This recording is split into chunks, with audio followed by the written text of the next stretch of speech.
할렐루야. 네, 오늘 선교사 파송 예배를 허락하신 하나님께 영광과 찬송을 올려드립니다. 교회 창립 70주년을 맞이하는 올해 하나님께서는 특별히 우리 103호 선교사님을 파송하게 하셨습니다. 너무나 감사한 일이죠. 우리 교회는 2019년 3월에 102호 선교사님을 부룬디라고 하는 나라로 파송을 했습니다. 그리고 코로나가 터져서 어떻게 하면 우리가 선교지에 갈 수 있을까? 어떻게 하면 선교사님 파송할 수 있을까? 고민하고 걱정하고 기도했는데 하나님의 선교는 중단되지 않고 계속된 줄로 믿습니다. 바로 그 하나님의 열심과 하나님의 은혜로 인해서 우리 교회는 오늘 103호 선교사님을 말레이시아로 파송하게 되었습니다.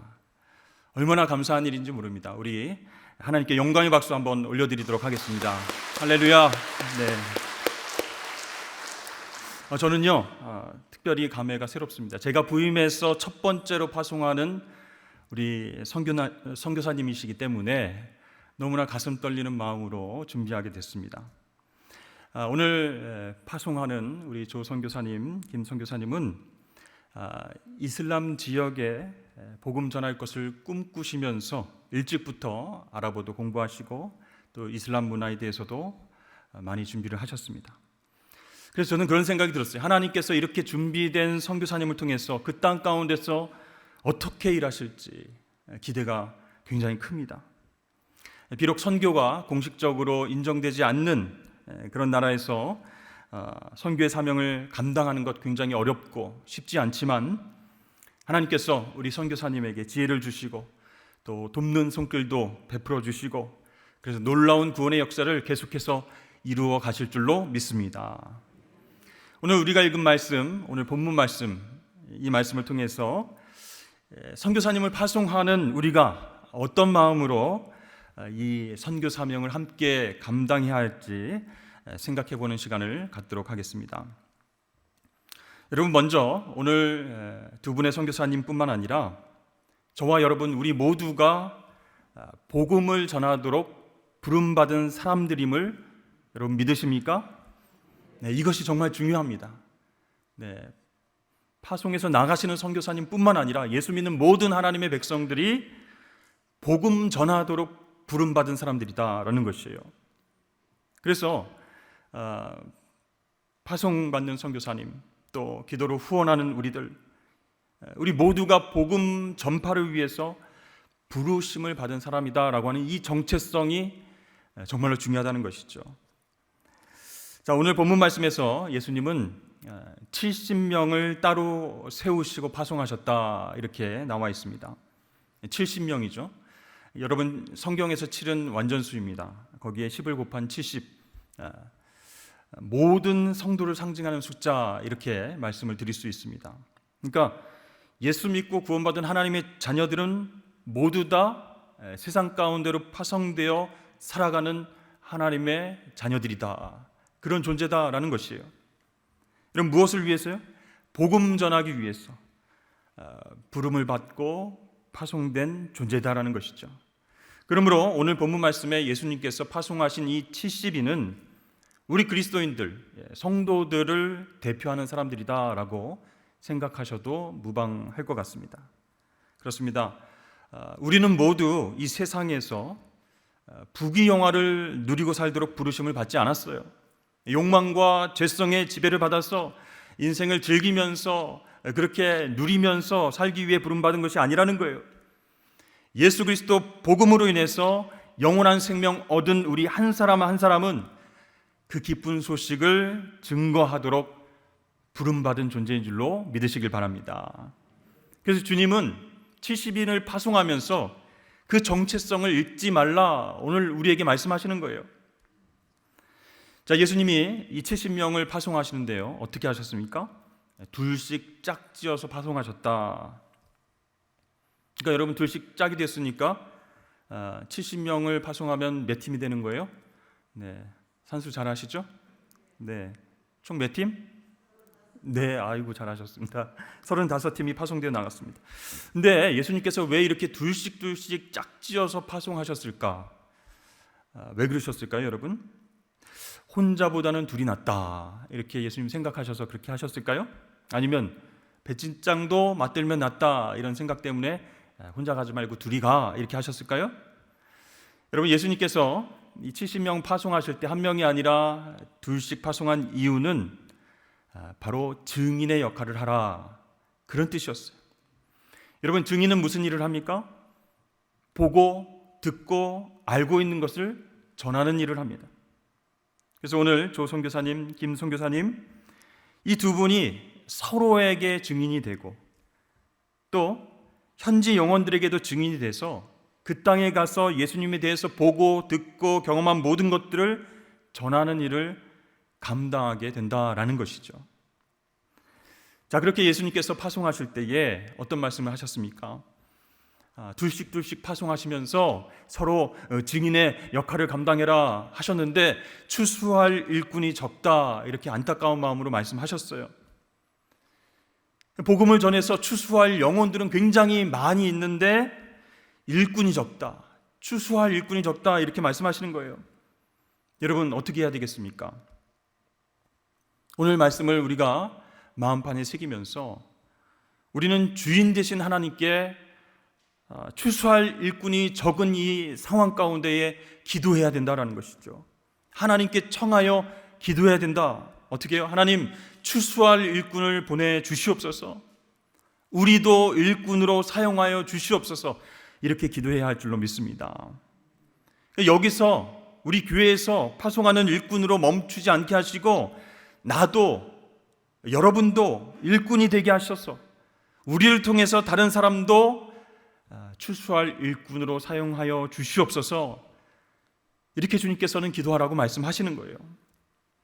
우리가 직접 선교지로 파송되어서 나가지 못할지라도 이 선교사님들을 위해서 기도하고 물질로 후원하고 정성으로 돕는 일꾼이 되겠다라는 그런 마음을 가지고 기도해야 된다라는 것이죠. 그곳에 가서 복음 전하는 것이 안 되면 이곳에서 복음을 전하는 추수꾼이 되겠습니다. 이렇게 여러분 귀한 시간에 결단하시는 저와 여러분 되시길 주의 이름으로 축복합니다. 그렇게 우리는 이 선교적 사명 앞에서 관망하는 사람이 되지 말아야 된다는 것이죠. 참여하는 사람이 되어야 된다라는 것입니다. 기도로 또 물질로 섬김으로 복음 전함으로 함께 일꾼으로 참여하는, 그래서 추수할 일꾼이 적다라고 걱정하시는 예수님의 마음을 시원케 해드리는 그런 저와 여러분이 되었으면 좋겠습니다. 사실 여러분도 아시겠지만 오늘 파송받아서 선교사님이 나아가시는 그 땅은 이 전도가, 선교가 공식적으로 허락되지 않는 이슬람 국가입니다. 영적인 방해와 또 어려움이 있는 땅이에요. 그래서 오늘 본문 3절 말씀에 예수님께서는 내가 너희를 보냄이 어린 양을 이리 가운데로 보냄과 같다 이렇게 말씀하셨어요. 여러분, 그런 마음 드십니까? 어떤 생각이 드십니까? 우리 선교사님 오늘 파송하는데 그 국가가 정말로 선교가 공식적으로 인정되지 않아서 너무 힘드시겠다. 막 이리가 득실득실 거리는 곳에 우리가 보내드리는 것 아닌가? 예수님의 마음은 어떠셨을까요? 파송하는 그 땅, 사탄의 영이 지배하는 곳, 이리가 많은 곳, 위험한 곳, 복음의 문화가 퍼져 있지 않은 곳, 그래서 박해를 받을 수 있는 곳, 핍박을 받을 수 있는 곳, 그렇게 말하고 있어요. 그래서 예수님은 그곳에 어린 양을 보냄과 같다라고 말씀하셨습니다. 그러면 안 보내야죠. 그럼 위험한 곳에 어린 양을 왜 보내십니까? 그렇게 이리와 같은 위험한 그런 때가 많이 있는 곳, 그곳에 어린 양을 보낸 예수님의 실제적인 마음은 어떠셨을까? 한번 생각해 봤어요. 예수님이 혹시 이런 생각 가지고 계신 건 아닐까? 나도 이리가 있는 곳에 너희를 보내는 것 썩 내키지 않는다. 근데 중요한 사명을 감당해야 되니까 어떻게 하니? 각자가 알아서 잘 생존하길 바란다. 굿럭, 행운을 빈다. 잘 가. 여러분, 이런 마음으로 예수님께서 파송을 하셨을까요? 여러분, 예수님께서 70명을 파송하시면서 이런 무책임한 마음으로 그렇게 보내신 것이 아니라는 거예요. 오늘 말씀을 잘 읽어보면요, 예수님은 본인이 친히 가시려는 각 동네와 각 지역으로 70명을 보내셨다는 것을 알 수 있습니다. 우리 1절 말씀 보여주시죠. 그 후에 주께서 따로 70인을 세우사 친히 가시려는 각 동네와 각 지역으로 둘씩 앞서 보내시며. 여러분, 이 말씀이 무슨 뜻입니까? 사탄의 영이 지배하는 그곳에 예수님도 함께 가신다, 그런 뜻이에요. 파송하는 그 제자들과 함께 계시겠다, 그런 뜻입니다. 근데 어떻게 직접 가시지도 않는데 그런 일이 가능하겠습니까?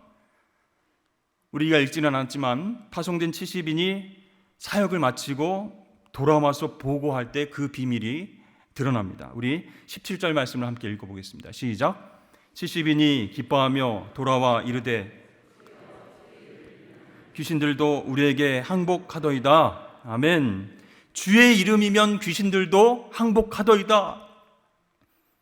예, 승리하고 나서 그 보고를 하고 있는 중이에요. 그렇습니다. 예수 이름의 권세를 우리에게 주셨기 때문에 예수님이 친히 가시려는 곳에 우리를 먼저 파송하셔서 그곳에서 예수 이름의 권세로 승리하게 하실 줄로 믿습니다. 그러므로 우리가 가는 곳이, 선교사님이 가는 곳이 사탄이 이리처럼 지배하는 곳일지라도 두려워할 필요가 없다라는 것이죠.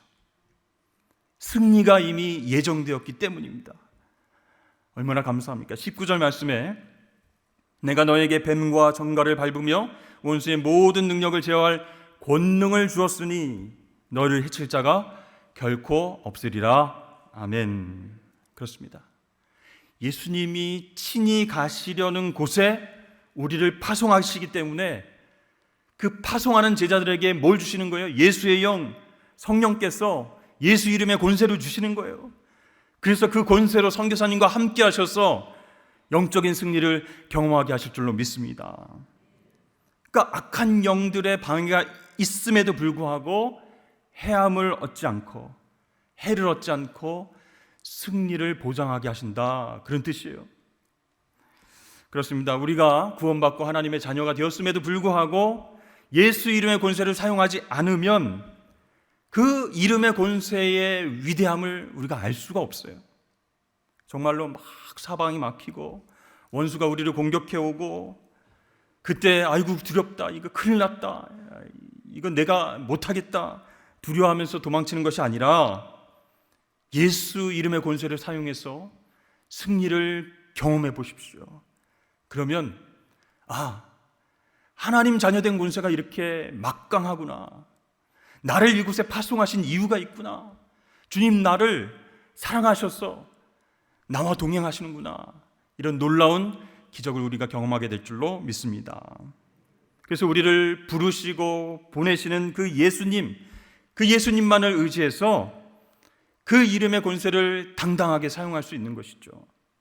그때 마귀 사탄은 떨며 도망가며 놀라운 구원의 역사가 정말 하나님께서 원하시는 놀라운 그 땅 가운데에 일어나게 될 것입니다.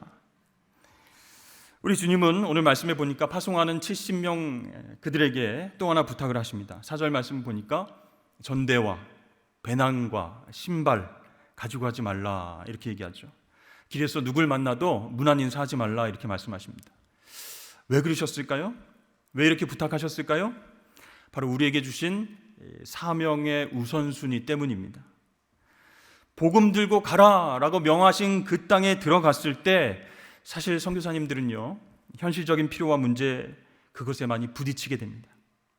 그런데 그 문제와 상황에 집착하고 걱정만 하게 되면 마음이 초조해지고 힘들어지게 되어 있어요. 그래서 내가 이루려고 여기에 왔나, 정말 도움의 손길은 하나도 없는데 하나님 언제 응답해 주시려나, 이런 초조하고 두려운 마음이 들 수도 있습니다. 그럼 여러분, 이 말씀을 우리가 어떻게 받으면 좋겠습니까? 사명 감당하기 위해서 그 땅에 가서 거지처럼 살아라, 가라고 명하신 땅에서 없이 한번 살아봐라, 의식주 모든 거 포기하고 사명에만 집중하라, 그런 뜻이겠습니까? 그게 아니라는 거예요. 우리 선교사님들이 선교의 여정의 길을 가는 동안 의식주와 기본적인 필요에 대한 걱정과 두려움을 내려놓고 그 대신 나에게 허락하신 사명의 우선순위를 붙잡고 행동할 때 하나님께서 미리 아시고 채워주신다, 그런 말씀이에요. 그러니까 가방, 전대, 신발 너무 신경 쓰지 말라는 거예요. 그런즉 너희는 먼저 그의 나라와 그의 의를 구하라. 그리하면 이 모든 것을 너희에게 더하시리라 약속하신 줄로 믿습니다. 그렇습니다. 하나님은요, 이 사명의 우선순위를 구하는 사람에게 하나님이 기본적 필요를 채워주신다는 거예요. 반드시 채워주십니다. 그래야 우리 선교사님들이 또 우리가 하나님의 사명을 감당할 때 두려움 없이 할 수 있는 것이죠. 여러분, 여기에 믿음이 필요합니다. 저는 그렇게 생각해요. 선교사님도 믿음이 필요하고 목사도 믿음이 필요하다. 네. 그런데요, 죽은 믿음이 아니라 산 믿음이 필요합니다. 여러분, 죽은 믿음은 행함과 연결이 안 되는 거예요. 그러나 산 믿음은 행함이 보장된 믿음이다. 행함과 연결된 산 믿음만이 놀라운 열매를 맺을 수 있습니다. 네. 그냥 산을 옮길 수 있는 놀라운 기적을 우리 주님께서 약속하셨어요. 여러분, 주님과 연결되지 않은 믿음은 죽은 믿음입니다. 그렇기 때문에 선교사님이든 목회자든 평신도든 하나님의 자녀들은 주님과 연결된 관계 속에서 믿음으로 먼저 행할 때 홍해와 같은 큰 문제가 갈라지고 해결되는 그런 기적이 일어나게 될 줄로 믿습니다. 그러면요, 내 마음이 평안해지는 거예요. 그리고 주님을 모르는 영혼들에게 나는 이러한 은혜 때문에 기뻐하고 감사할 수 있어 하면서 주님의 평안을 전할 수 있는 것이죠.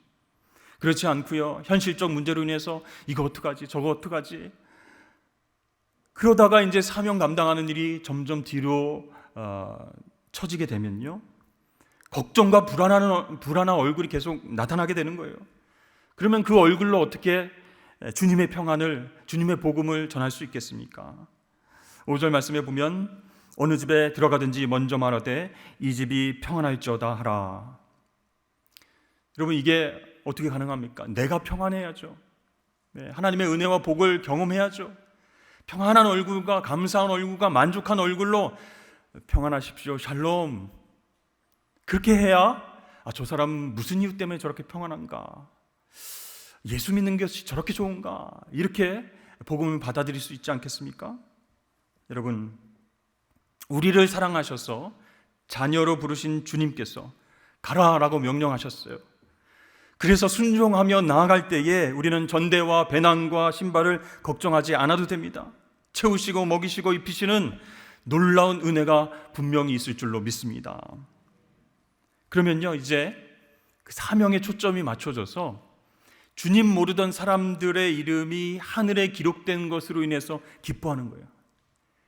그러니까 내 의식주가 채워지는 것으로 인해서 기뻐하는 게 아니고, 내가 전한 복음으로 인해서 안 믿는 영혼들이 주님께로 돌아오고 그 이름이 천국에 기록될 때 그것으로 기뻐하는 그런 일들이 생긴다라는 것이죠. 그러므로 우리에게는요, 산 믿음이 필요하다라는 것입니다. 여러분, 사랑하는 성도 여러분, 또 오늘 파송받는 선교사님, 그렇게 복음 때문에, 한 영혼 때문에 우리 함께 기뻐하게 되기를 주의 이름 축복합니다. 추수할 영혼들은 굉장히 많은데 일꾼이 적은 시대예요. 어떻게 해야 되겠습니까? 구원받아야 할 영혼들은 넘쳐나는데 그 영혼들에게 손 내미는 손길이 굉장히 적습니다. 어떻게 해야 되겠습니까? 여러분, 우리 교회가, 우리 성도들이 나서야 됩니다. 원텐텐으로 연결되고 동산과 목장 식구들과도 연결되고 중보기도로 연결되고 기쁜 소식과 복음으로 연결되어서 추수할 일꾼이 적은 이 시대 가운데 우리 주님께서 우리 교회와 성도들, 또 선교사님을 어떻게 사용하시고 역사하시는지 우리가 직접 바라보게 되는 놀라운 축복이 있게 되길 주의 이름으로 간절히 축원합니다.